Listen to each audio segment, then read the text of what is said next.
Welcome to Robert Kiyosaki's The Business of the 21st Century. Robert Kiyosaki is recognized internationally as one of today's leading financial experts. The author of the best-selling Rich Dad, Poor Dad, his books have been translated into 51 languages in 109 countries and sold more than 28 million copies worldwide. Robert has spent his life educating people on how to attain financial freedom. Now, through this special video presentation, he explains why network marketing is indeed the business of the 21st century and how you can take advantage of its opportunities to create the life you desire. Hello, I'm Robert Kiyosaki. I'm the author of this book, Rich Dad, Poor Dad. I want to welcome you to the business of the 21st century. For those of you who may not be familiar with this book, it was published in 1997. It was a self-published book, and it went all around the world, and in 2000 it made the New York Times bestseller list. It was the only self-published book that made it. And at the same time, a woman named Oprah Winfrey called, and I went on her show to talk about Rich Dad, Poor Dad, and voila, suddenly I was a famous individual. So today this book has now sold approximately 25 million copies in 100 different countries and 50 different languages. So today, Rich Dad, Poor Dad is the #1 personal finance book ever written. So Rich Dad, Poor Dad is a very simple story of my two dads. My real dad was the head of education for the state of Hawaii. Great guy, PhD, like I said, head of education, smart guy, but he also ran for lieutenant governor of the state of Hawaii as a Republican. Unfortunately, he lost, and he ultimately died poor, so that's why I call him my poor dad. My rich dad, on the other hand, didn't finish school, but he ultimately became one of the richest men in Hawaii. So he was my best friend's father, and starting when I was just the age of 9, my rich dad began teaching me about money and business and why the rich are getting richer and why there's this big gap between the rich and everybody else today. So Rich Dad is a very simple, true story about two fathers, Rich Dad and Poor Dad, tell their two sons about money. And it was my poor dad always said, go to school, get a job, work hard, and all that stuff. And my rich dad says, you'll never get rich doing that. You'll never be a free man. So that's kind of the differences. But if I would show you a diagram of the differences here, is that in financial education, this is very simply the difference. Because there's no financial education in our school, most people do not understand financial statements. So this here is income, expense, assets, and liabilities. And the reason my poor dad was poor, it was very simple. Because he couldn't read a financial statement because he don't have financial education in school. He was financially illiterate, although a PhD. And my poor dad always said, our house is an asset. And my rich dad said, your father may be well educated, but he can't tell assets from liabilities. So very simply, my rich dad said to me, assets, whether you work or not, put money in your pocket. So when a banker looks at your financial statement, the banker looks at this and says, oh, you have assets and you're putting money in your pocket. And if you look at your house, it's really a liability because every month it takes money from your pocket. Now I can hear people say, well, it's, I don't have any debt on it, but still every month you have insurance, you have upkeep and expenses to it. So very simply, the reason I'm a rich man today was I knew the difference between assets and liabilities. And I get richer and richer because every year I add more assets to my balance sheet here. And so that's one of the biggest differences. And as my rich dad often said to me, he says, son, my banker has never asked me for my report card. My banker wants to see my financial statement because it's your financial statement that shows how high your financial IQ is. How smart are you with money? If you're very smart with money, the banker will give you as much money as you want because you know how to make money with money. If you're not very smart about money, all the banker will give you is a credit card and a home loan. So those are some of the differences between my rich dad and my poor dad. And if you stay tuned, you'll find out how you too can create assets instead of liabilities. Because if you're going to survive in the 21st century, you need more assets than liabilities. The next thing I want to cover with you is one of the most important lessons my rich dad gave me, and it was called the cash flow quadrant. And what my rich dad explained to me is that there's 4 people in business. One are E's, employees. S stands for small business, self-employed, or specialist. B stands for big business, and I stands for investor. And the thing of note here is that most people who go to school are programmed for the E and the S side. For example, it was my poor dad who always said to me, son, go to school so you can get a nice, safe, secure job. And so my poor dad wanted me to be an employee. And since the time I was a kid, get a safe, secure job, steady paycheck, and benefits. Okay? I didn't want to be an employee. And I said, Mom and Dad, I want to be a rich man. And I fight with my dad. So my mother finally said, son, if you want to be rich, my mother was a registered nurse. And she said, if you want to be rich, the richest people I know are doctors. So my mom wanted me to come over here, be a specialist or a small business person. I said, there's only one problem with that, Mom. Doctors are really smart. And she says, you got a good point there. I'm not going to be a doctor. So I went to school. I have a Bachelor of Science degree. I can drive ships and I can fly planes. I flew for the Marine Corps. But I've never used any of that education because I wanted to become a business owner. So it was my rich dad who basically said to me, become a business owner and learn to be a professional investor.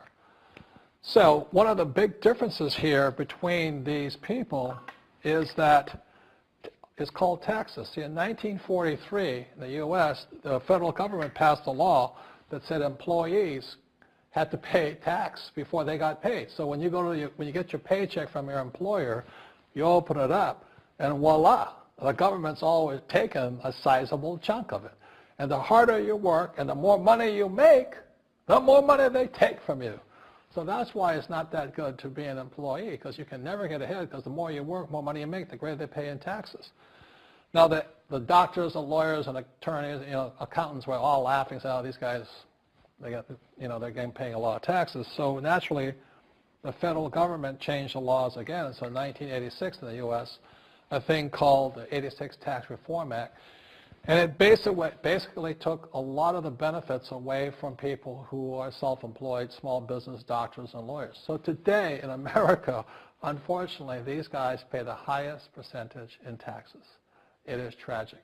And a lot of people think they're investors, but what they're really doing is they're just giving their money to people like mutual funds, companies, and all that. So they're investing, but they're not really investors. See, the big tax breaks are on this side. The laws are pretty tight here, but this area is very, very gray. So by being a business owner on the right-hand side of the quadrant, you can make a lot more money and pay a smaller percentage of taxes legally. And the key word is legally. In the investor quadrant, it is possible to make millions of dollars and pay 0% taxes legally. But you've got to know the difference. So one of the beauties of business for the 21st century is it allows people to make the transition from the E and the S side to the B side especially. And so you can become a big business owner. And the difference between an S and a B, small business and big business, is most of these guys can't quit working. Most small business owners, if they stop working for more than a month, the business collapses. They don't really have a business. Most of these people own a job. So the beauty of business for the 21st century is it allows these people to make the transition to the B side so that you don't have to keep working hard for money, and the money can actually come in passively. Then once you have your business up and running, then I always recommend you then begin investing with your excess cash, paying less and less in taxes. And that's the reason the rich are getting richer.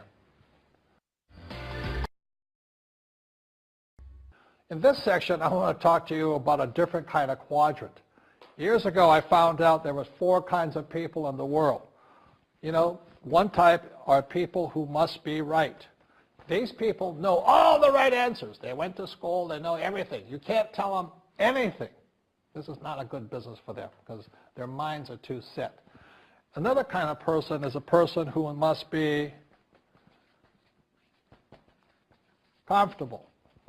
The house could be on fire, but they're still watching TV, eating a hot dog, watching what's going on in the world. These people are toast because the world economy is not coming back. The world economy has moved on. And people who need to be comfortable will probably be left behind. So the people who need to be comfortable, you probably shouldn't talk to them because you only make them uncomfortable. And they're probably not going to make the move because number one priority is being comfortable. Another kind of person is a person who must be liked. They want to please everybody. this is probably not the business for them either, because they want somebody else's approval. They want to be the good little boy or girl saying, I did the right thing, didn't I? You like me, don't you? And so they'll probably not be successful in the 21st century because they'll probably want to be liked by people who have to be right, and people want to be comfortable. All right, good, be comfortable. All right, you're very right. That's probably being liked. But the business for the people of the 21st century are people who must win. And that's where I am at. One of the best things I was taught in the Marine Corps and at military school is not how many times you get knocked down, it's how many times you stand up. When somebody knocks you back, what do? Oh, you hurt my feelings? You'll probably not be successful. The world will probably pass you by. Because as I said, the world economy is moved on. It's not coming back. So winners will win. But winning takes sacrifice. Success takes sacrifice. And these are the people who will do best in business of the 21st century. So when you're talking to people, about this business, you have to look at them and ask yourself, is this person really just going to be liked and they'll tell you what you want to hear? Or they're going to argue with you because they know all the right answers? Or they're going to get very upset with you for disturbing them? So what you're looking for in the network marketing business are people who want to win. People who know the economy has moved on. You'll find every race, gender, age, and background in network marketing. But what they really want to do is they want to win. It really is a true playing field in the world, but not for these people. These people will be left behind. Network marketing is for people who want to win because network marketing is the business model of the future. If you want the government to take care of you, then just keep doing what you want to do. It is possible for everyone to win, but the problem is you've got to commit to it. You've got to say, this is what I'm going to do. I'm going to dedicate 5 years of my life. You want to look at the leaders and say, those are the people I want to be like. Those are the kinds of people I want to hang out with. That's what you got to say to yourself. And I want to help other people do what I want to do and win in life. And that's why I support network marketing, because it really is the business for the 21st century. As an entrepreneur, I have built many businesses from scratch. And as some of you know, a lot of them crashed also. Statistics show that most new businesses fail within the first 5 years, 90% in fact. And of the 10% that survive, the remaining 10% crash in the second 5 years. So in other words, most are gone in 10 years. So I've looked at many different models, and one that stands out for me is network marketing. And the reason for that, it takes very little upfront cash. It's low overhead. You can do it part-time. It means keep your daytime job, but do this part-time. And once the business is up and running, it can generate enough income so that you can move from the left side to the right side of the quadrant. So let me tell you about my introduction to network marketing, because I had a very closed mind to it. Since I can build my own businesses, I said, why do I need a network marketing business? But about 15 years ago, I have a good friend. His name is Bill, and this guy is the best real estate investor I know. He has tons of assets in here. So I said, Bill, why did you start a network marketing business? And his answer was very simple. He says, it's my way of helping people. But more importantly, he says, the reason most people can't invest in real estate is because they don't have a business. They don't make enough money simply because taxes, debt, inflation, and retirement savings are killing them. They cannot even invest. So my friend Bill, who is a professional real estate entrepreneur, he says, I started a network marketing business so the people that worked with me could start their own business and then invest money with him. So with that, I realized then that network marketing wasn't about making money, but it was about helping people to help other people make money so they become financially free. So the beauty of network marketing, I said, like it's very low entry point, doesn't take much money, you can do it part-time. And where you profit is in most big corporations is they spend millions, sometimes billions of dollars in advertising. So rather than give that money to advertisers, network marketing depends on building a network. It's called word of mouth, like you recommend a movie to a best friend. So really, the reason I support network marketing, because it's not about selling. It's about people helping people build assets in the asset columns, becoming business owners, and then becoming investors, rather than going through all of this here, which most E's and S's go through.